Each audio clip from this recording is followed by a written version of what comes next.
Assalamualaikum warahmatullahi wabarakatuh.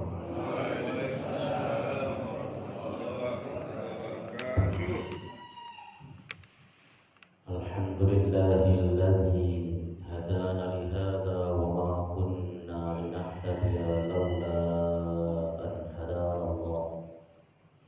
Asyhadu an la ilaha illallah wahdahu la syarika lah wa asyhadu anna sayyidana wa nabiyyana Muhammadan abduhu wa rasuluh. Allahumma fassalli wa sallim wa barik ala sayyidina Muhammadin wa ala alihi wa sahbihi wa man tabi'ahu ila yaumiddin. Amma ba'd.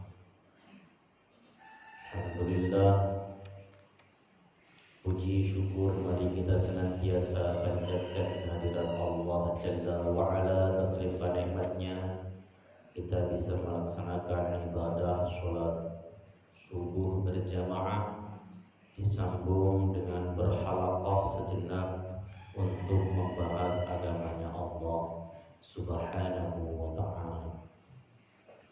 Salawat salam mudah-mudahan terus terkucur ke pangkuan beliau Rasul akhir zaman Nabiyyina Muhammadin sallallahu alaihi wasallam beserta seluruh keluarga beliau, sahabat, kerabat dan pengikutnya, serta kita umatnya yang selalu istiqomah konsisten dalam menjalankan dan mengerjakan sunnah-sunnahnya hingga akhir zaman nanti.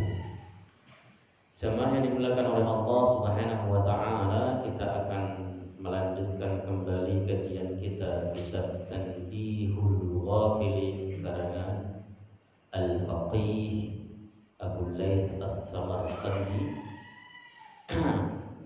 Mudah-mudahan apa yang kita kaji pada kesempatan pagi hari ini mendapat ridha dari Allah Subhanahu wa ta'ala, manfaat dalam kehidupan kita, dan kita menjadi orang yang bertakwa kepada Allah Subhanahu wa ta'ala. Bismillahirrahmanirrahim. Rabbana la ilma lana illa ma 'allamtana innaka antal alimul hakim. Wa tub 'alaina innaka antat tawwabur rahim.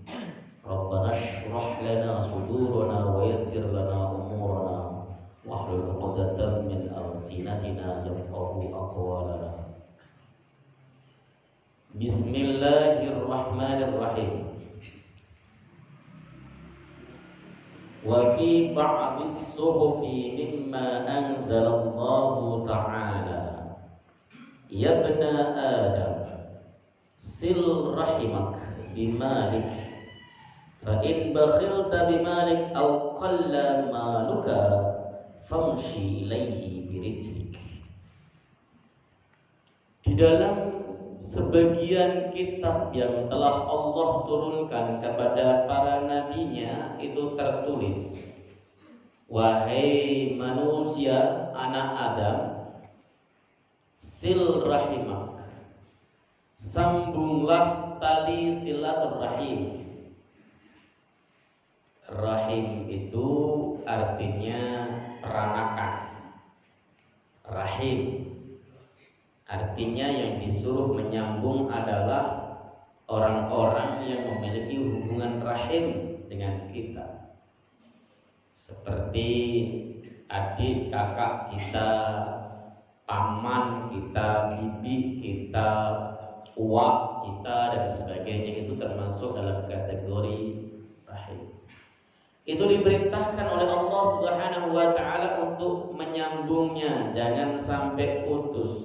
Karena kebiasaan masyarakat jahiliyah pada masa itu suka memutuskan tali silaturahim. Kalau mereka berantem satu sama lain, mereka suka memutuskan hubungan persaudaraan. Mulai saat ini kamu bukan adik saya lagi. Mulai saat ini kamu bukan saudara saya lagi.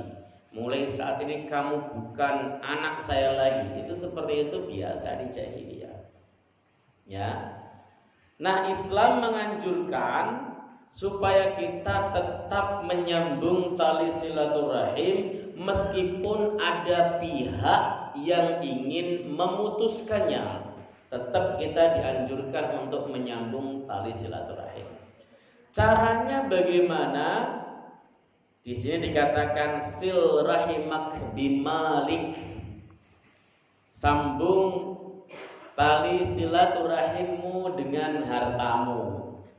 Harta yang kita miliki, jika kita berikan kepada kerabat kita, kita infakkan dan sedekahkan kepada adik kita, kakak kita, ibu kita, bapak kita, dan sebagainya, maka dia memiliki fungsi ganda. Yang pertama sebagai sedekah atau infak, yang kedua sebagai wahana atau sarana untuk menyambung tali silaturahim. Maka pahalanya dua, pahala silaturahim, pahala sedekah, dan pahala silaturahim. Ini dihayati betul. Biasanya orang akan enteng dan mudah memberikan hartanya kepada orang lain, membantu orang lain. Itu biasanya gampang, mudah. Apalagi kalau kemudian ada istilah menyantuni janda, tapi janda yang muda, ya kan? Itu pada giat meskipun kemudian dia harus banyak berkorban harta. Tetapi giliran saudaranya sendiri yang butuh, berat. Ini coba kalau antum nggak percaya. Suatu hari ketika saudara antum di kampung tiba-tiba nelpon atau WA, "Mas, minta uangnya dong." Minta, bukan minjem. Kira-kira segesit antum memberikan kepada orang lain atau berat mikir, aduh ini orang nggak tahu kerja capek, ya kita berangkat subuh pulang malam, dia tiba-tiba minta. Kakak kita, adik kita. Kalau kemudian kita kesampingkan semuanya dan kita tetap memberi dengan alasan darah yang mengalir dalam darahnya sama dengan darah yang mengalir dalam diriku, ya, maka dia mendapatkan dua pahala, pahala sedekah dan pahala silaturahim. Ya seperti itu. Tapi ya kalau posisinya itu bapak atau ibu, jangan sering-sering. Ya biasanya kita orang Indonesia itu, Bu, kalau ada orang baik selalu dimanfaatkan. Ya, Mas, minta duit dong, dikasih. Besok lagi seminggu, Mas, minta duit lagi. Begitu dimanfaatkan terus. Ya, jangan sering-sering. Kalau sesuatu yang sering-sering itu bosenin. Lah, ini jangan-jangan adik saya ini mau minta duit lagi. Begitu nelpon, nggak diangkat. Begitu nelpon, nggak diangkat. Padahal ada berita yang penting di kampung misalnya. Ya, karena dia biasa mintain duit, maka begitu nelpon nggak diangkat. Itu sering terjadi begitu. Jangan dimanfaatkan. Lebih-lebih kalau orang yang minta tersebut orang tua kita sendiri, ibu kita, bapak kita, bahkan semestinya sebelum mereka meminta kita sudah mencukupinya. Ingat, Nabi pernah mengatakan, anta wa maluka li abik, kau dan hartamu itu milik orang tuamu. Kau, dirimu dan hartamu itu milik orang tuamu. Jadi kalau kemudian ada orang tua tinggal di rumah anak, itu bukan numpang. Jangan kemudian antum merasa sok kaya lalu kemudian mengatakan, bapak emak udah tua-tua malah numpang di rumah anak yang kerepotin dan sebagainya. Salah. Anta wa maluka li abik, kau dan hartamu adalah milik orang tuamu. Ini serius. Artinya apa yang kita punya adalah punya orang tua kita. Bayangkan, Bu, Pak, kita bekerja di sebuah perusahaan dengan gaji tinggi, salah satu kausa prima pertama selain Allah adalah orang tua kita. Kalau orang tua kita tidak nyekolahin kita, tidak membina kita dengan baik, kita tidak mungkin dapat seperti itu. Dan bahkan jangan-jangan ketika Anda ikut tes supaya lulus, doa yang diijabah oleh Allah adalah doa ibumu yang pada saat malam-malam menangis mengetuk pintu rahmat Allah Subhanahu wa taala, bukan doamu.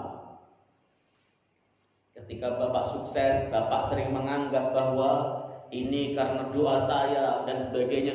Bukan.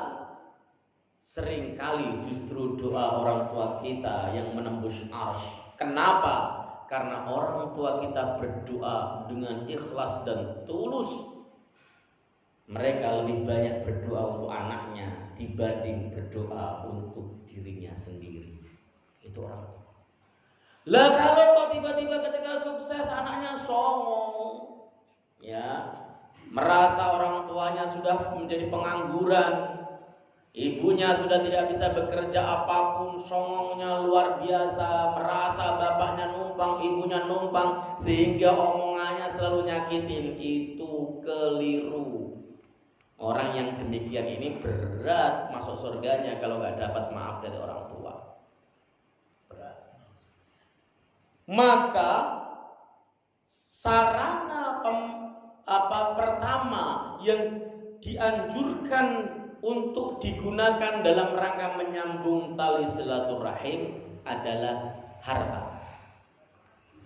Gunakan hartamu untuk silaturahim. Datang, kita punya saudara yang gak mampu, gak usah banyak-banyak tapi sering ngasihnya, gak usah diminta banyak-banyak tapi sering. Itu akan menimbulkan rasa sayang di dalam diri mukmin. Nabi berkata, tahadu tahabbu, saling memberikan hadiah kalian, maka kalian akan saling mencintai. Ini yang harus kemudian kita hayati dan kita amalkan. Fa in bakhilta bimalik, kalau Anda bakhil, pelit karena merasa Anda itu mengumpulkan uang dengan susah payah, au qalla maluka, atau sedikit hartamu, Anda bukan orang kaya, famshi ilaihi birijlik, maka datanglah kamu kepadanya dengan kedua kakimu, kunjungi. Orang tua akan gembira kalau dikunjungi anaknya meskipun gak bawa apa-apa. Saya rasa semuanya orang tua begitu, kecuali orang tuanya yang agak konslet otaknya. Ya, semua orang tua pasti senangnya dikunjungin anaknya meskipun gak bawa apa-apa. Karena orang tua itu ketika melihat anaknya berhasil, meskipun anaknya gak membelikan apapun kepada dirinya, bangganya luar biasa. Alhamdulillah, anak saya sudah lulus kuliah. Setelah lulus kuliah, anak saya terima kerja di sini. Bangga cerita kepada tetangga-tetangganya. Padahal orang tua anaknya nggak pernah ngasih apapun kepada dirinya. Bangga. Itu orang tua. Semuanya, nggak ada yang kemudian orang tua nggak bangga melihat anaknya susah. Apalagi anak saya di pesantren A sudah bisa hafal sekian juz, sudah bisa baca kitab, dan bangga orang tuanya. Meskipun ketika sukses, yang banyak menikmati justru orang lain yang tidak menanam. Serius ini. Ya, datangi, assalamualaikum Pak, waalaikumsalam, sehat Pak, alhamdulillah, pijitin kakinya, lah orang tua seneng banget. Bahkan kadang-kadang ketika pulang malah diongkosin. Ya, orang tua itu seperti itu. Ya, dulu Allahu yarhamha, ibu saya itu selalu begitu. Saya itu masih diperlakukan seperti anak kecil kalau lagi pulang itu. Ya, pulang ke rumah masih dipijitin, mau tidur dipijitin, kebiasaan dulu dipijitin. Saya udah bilang, saya udah tua dipijitin, yang pengen pijitin saja, ya sudah, alhamdulillah. Padahal mestinya dipijitin itu beliau, tapi memang begitu orang tua, sayang banget. Ya, kadang-kadang masih pengen gendong, loh. Orang udah gede begini mau digendong, orang tua sayang sama anaknya. Nah, sama, tengok orang tuanya sakit, ditengokin anaknya, senengnya ya Allah.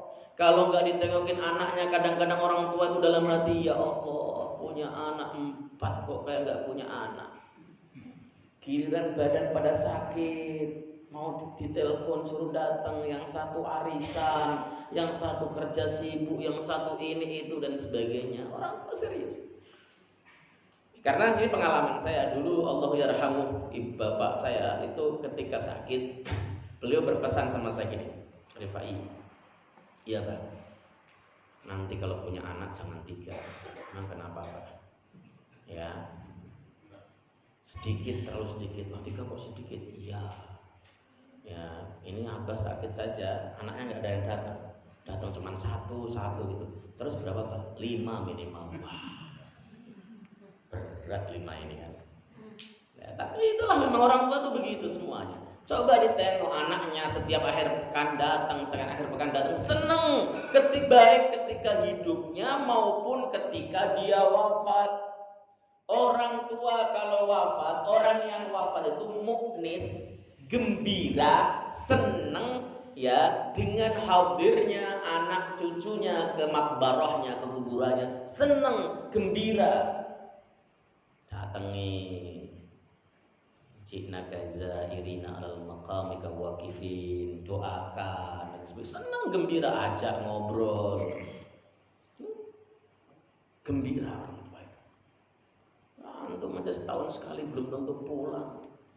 Doakan nggak pernah. Ya baik hidup orang tuanya kan ya Allah kering sekali. Nah ini jalan ke orang tua. Kalau bukan orang tua siapa? Kakak misalnya atau adik. Oh saya punya kakak nih, masya Allah. Sambung tali silaturahim. Enteng kakinya.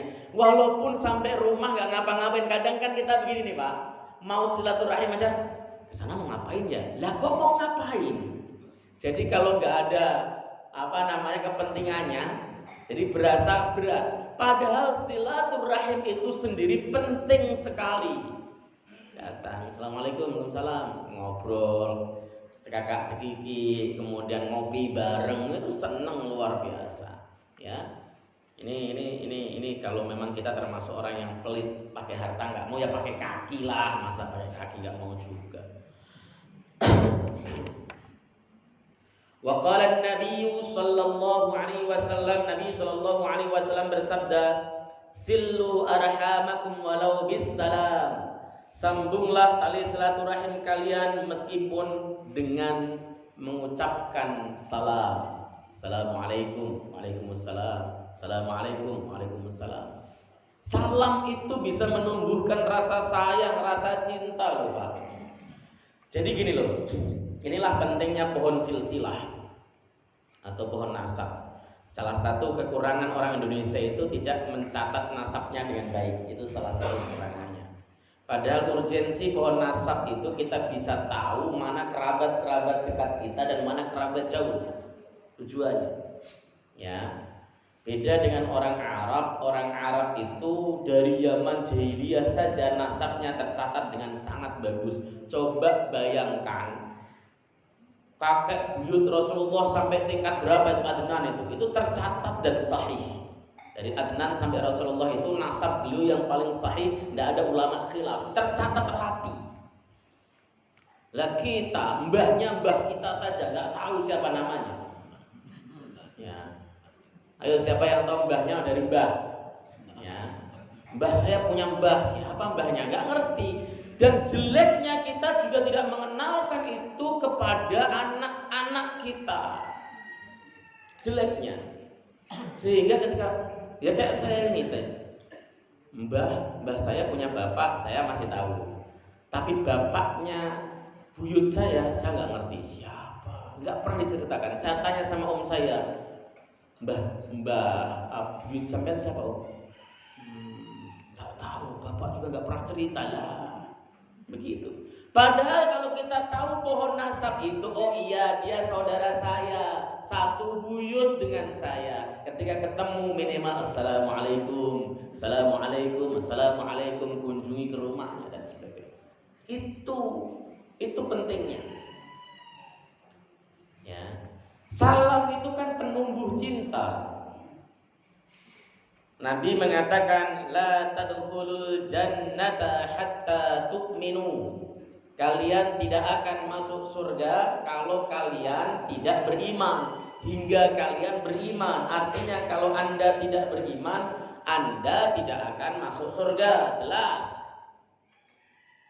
Wala tu'minu hatta tahabbu. Dan kalian tidak sempurna imannya sehingga kalian saling mencintai. Ya. Kemudian Nabi mengatakan, ala adullukum ala syai'in, mau enggak kamu saya kasih tahu sesuatu? Idza fa'altumu tahabbtum. Tatkala kalian melakukan hal itu, maka kalian akan saling mencintai. Afsus salam bainakum, sebarkan salam di antara kita. Jadi jangan salah. Salam itu bisa membuat kita mencintai. Siapa tadi yang salam? Oh, anaknya Mbak San. Oh, itu dia masih saudara saya. Tak sambung tali silaturahim meskipun hanya dengan mengucapkan assalamualaikum. Ini penting sekali. Jangankan seperti itu, kadang-kadang kita ketemu sama saudara muslim kita aja, beda majelis taklim, nggak mau salam Pak. Beda majelis taklim. Yang satu berguru pada Ustadz A, yang satu berguru pada Ustadz B, nggak mau salam, nggak mau salam. Beda majelis taklim, apalagi beda jenggot. Jadi orang itu kadang-kadang keimanan seseorang itu diukur dari model jenggotnya. Ya, kalau yang jenggotnya rata begitu, wah itu imannya mungkin tipis. Mungkin lah, anggapan orang kan begitu. Kalau yang jenggotnya sampai lebat, nggak teratur kanan kiri, nggak pernah disisir misalnya begitu, wah ini kuat sekali berarti. Jadi kadang-kadang begitu. Jadi hanya karena itu tidak mau mengucapkan salam, padahal muslim. Ya, padahal muslim. Mestinya ketika ketemu dengan muslim lain, salam, assalamualaikum, waalaikumsalam, assalamualaikum, waalaikumsalam. Kenal atau tidak kenal, selagi dia muslim, ucapkan salam. Itu tanda cinta kita kepada saudara muslim.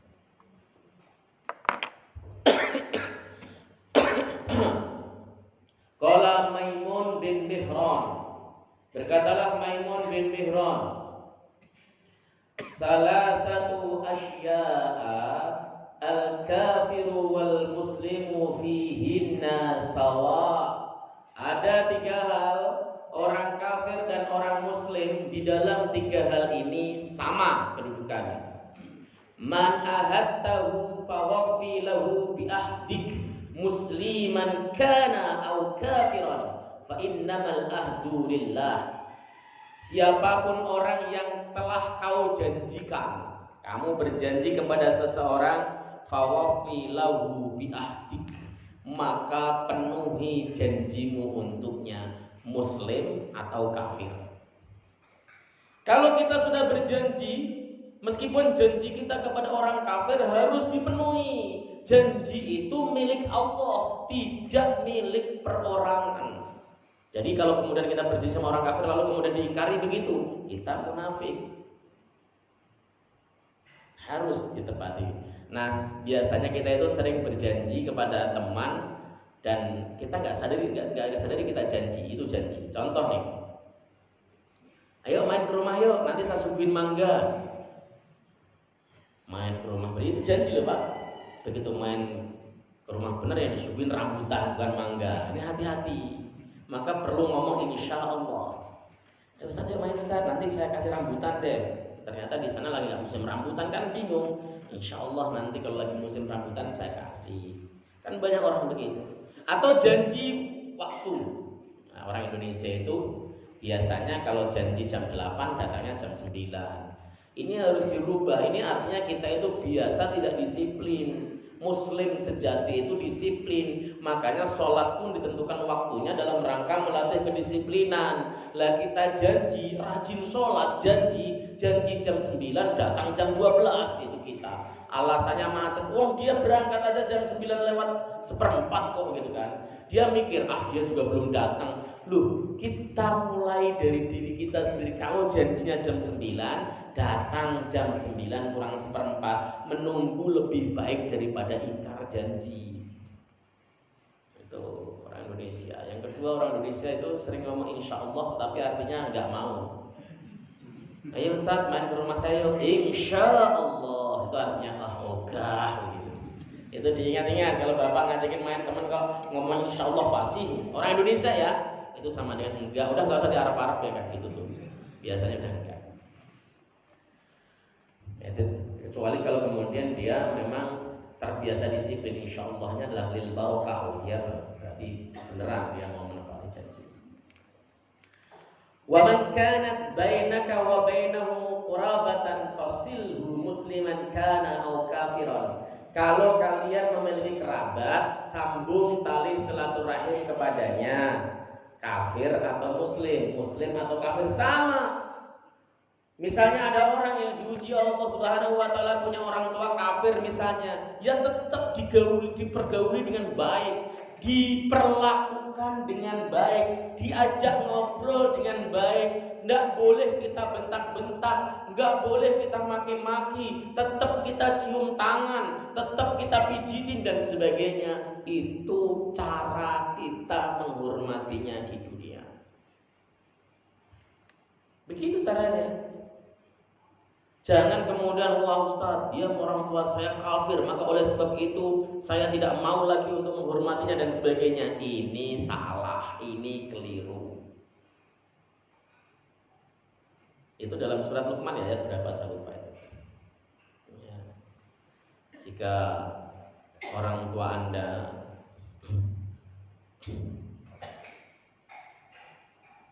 apa bunyinya?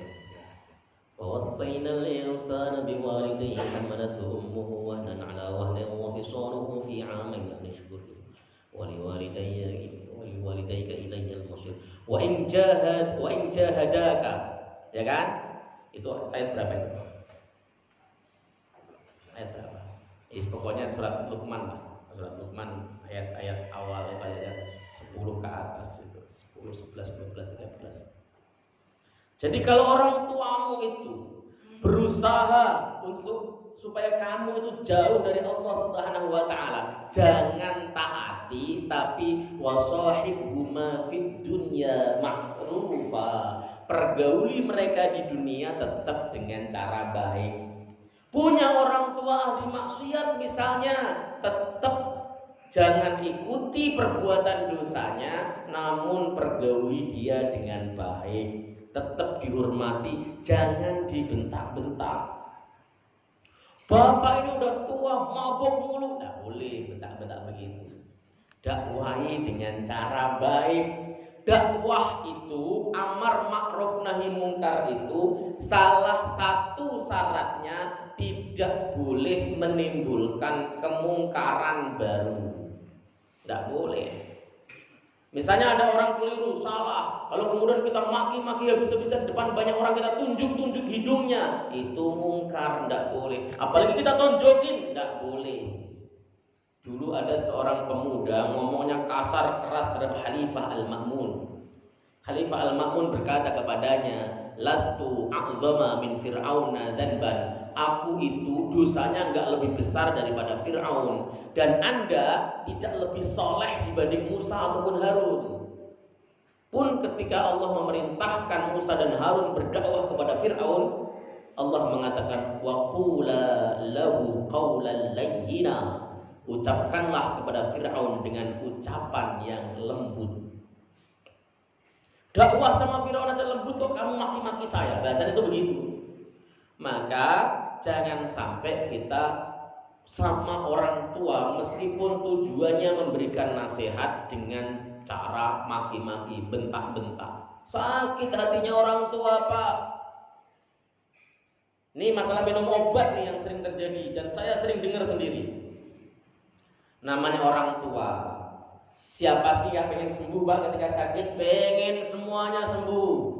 Tapi orang tua itu kadang-kadang bosen minum obat, yalah taruh situ entar. Begitu ngomong taruh situ lupa, anaknya pulang, obat belum dimana Bapak? Aduh lupa mulu kalau diomongin anak itu. Mau sembuh gak sih? Orang tua itu gak, kalau nggak balas sakit hatinya. Kurang ajar bener nih anak nih. Ya, dulu saya sekolah yang tinggi-tinggi, bentak-bentak saya dan sebagainya. Ngomong yang baik, Pak, Bu, minum obat. Sudah waktunya minum obat. Oh, ya udah kalau belum, Ibu maunya gimana? Nanti minum sendiri. Caranya begitu. Sudah, kalau lupa minum obat ya itu biasa, lupa ada masalah. Besok diomongin lagi. Nggak usah dibentak-bentak. Ya. Karena orang tua yang sakit tersebut, bapak ibumu yang sakit tersebut dulu itu menyayangimu lebih dari menyayangi nyawanya sendiri.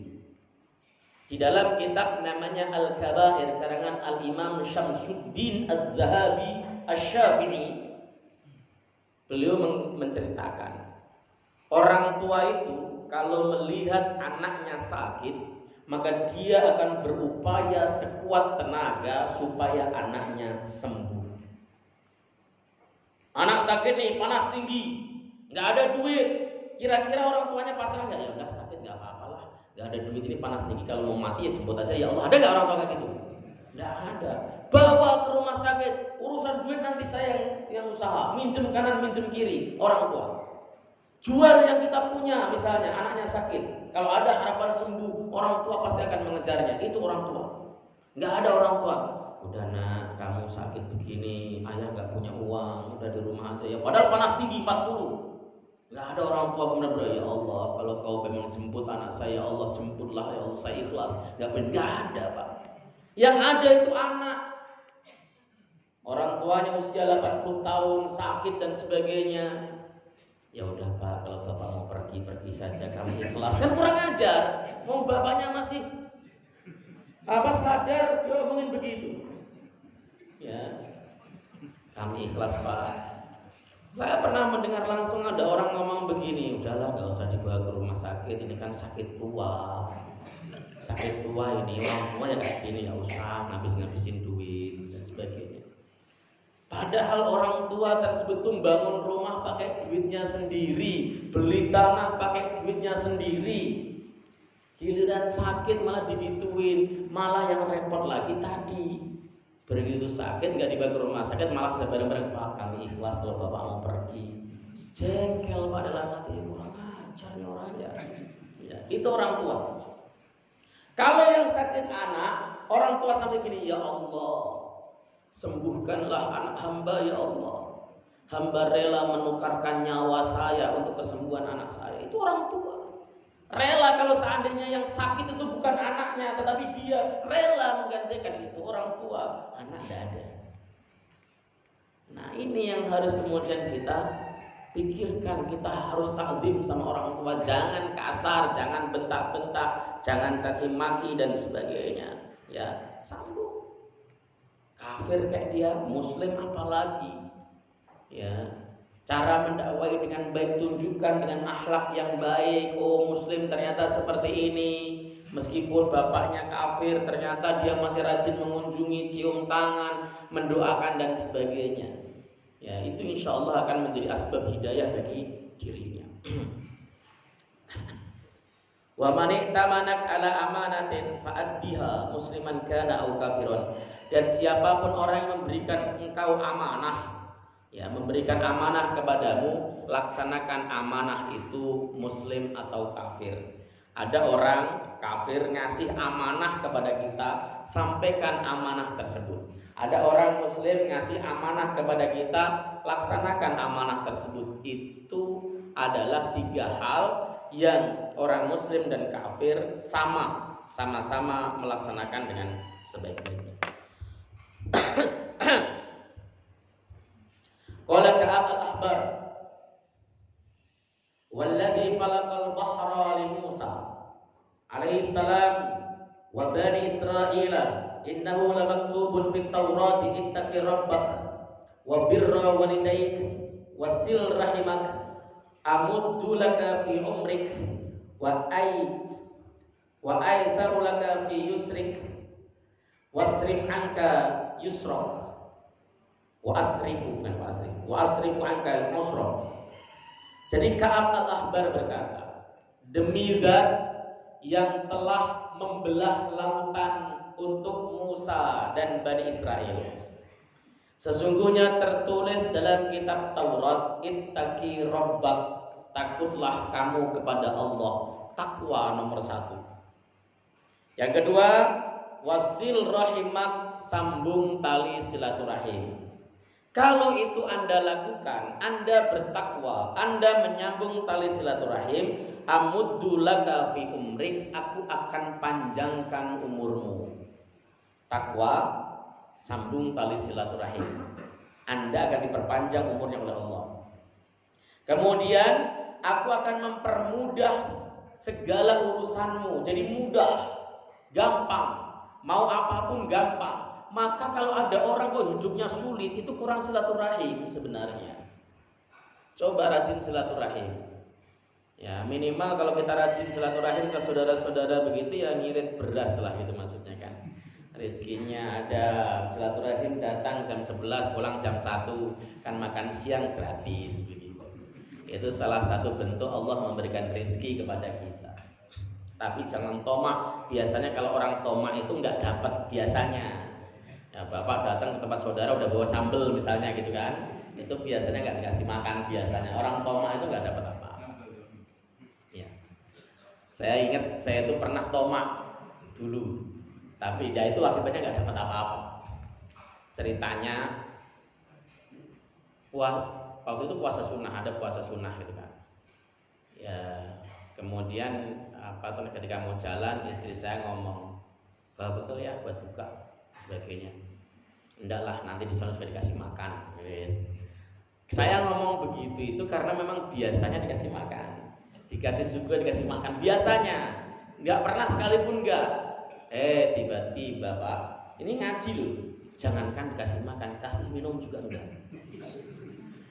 Serius, sampai saya ngaji maghrib, habis ngaji saya ngomong minta minum dong buat buka. Serius, astagfirullah kami lupa Ustadz. Nah kan, tomak salahnya. Habis itu saya nggak berani mau puasa Ramadan mau apa. Saya itu kalau puasa Ramadan kan berangkat dari rumah sebelum maghrib Pak, biasa. Ya sebelum maghrib itu sudah bekal, ada kurma, ada gorengan, ada lontong dan sebagainya. Meskipun di sana disediain, saya tadi khawatir tomak. Kalau tomak malah nggak disediain kan repot.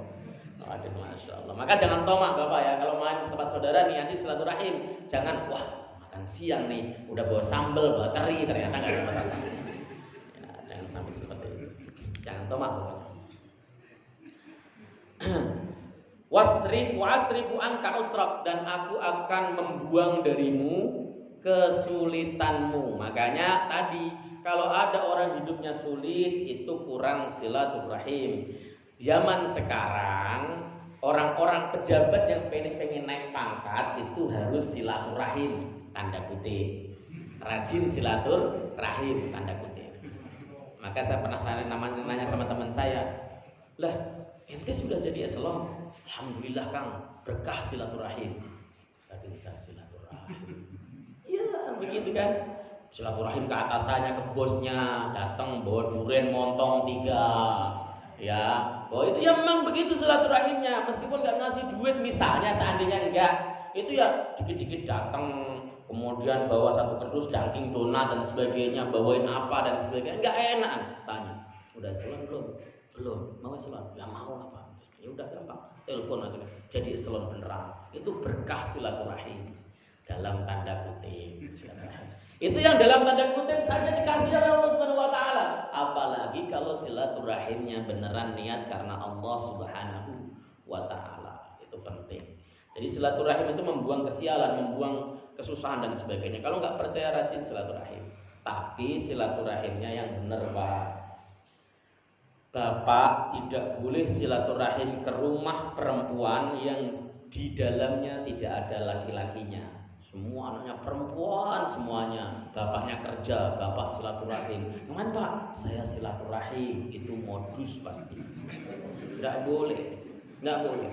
Ibu juga jangan gituin. Ibu itu kalau ada orang tamu dan sebagainya, nggak ada orang apa, nggak ada itunya dan sebagainya, udah nggak usah kemudian dipersilahkan masuk, kasih minum, nggak usah. Ya enak aja, nanti dia datang lagi terus. Ya jadi kasih kesempatan.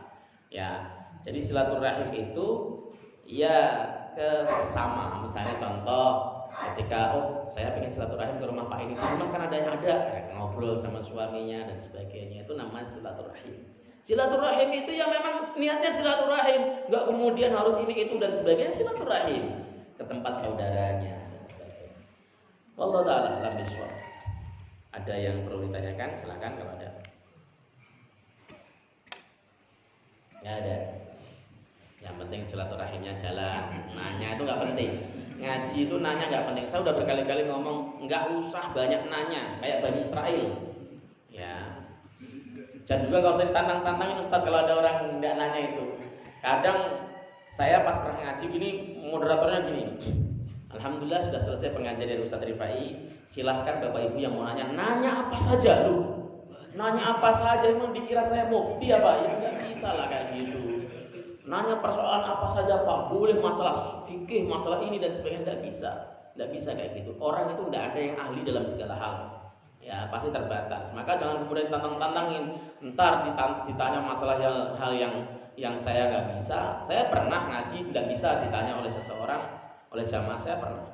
Ya waktu ngaji, ya tadi dibuka silahkan kalau ada yang mau nanya apa saja, gitu kan. Bapak-bapak nanya, bagaimana Ustadz hukumnya bursa efek? Aduh, bursa efek itu apaan gitu kan.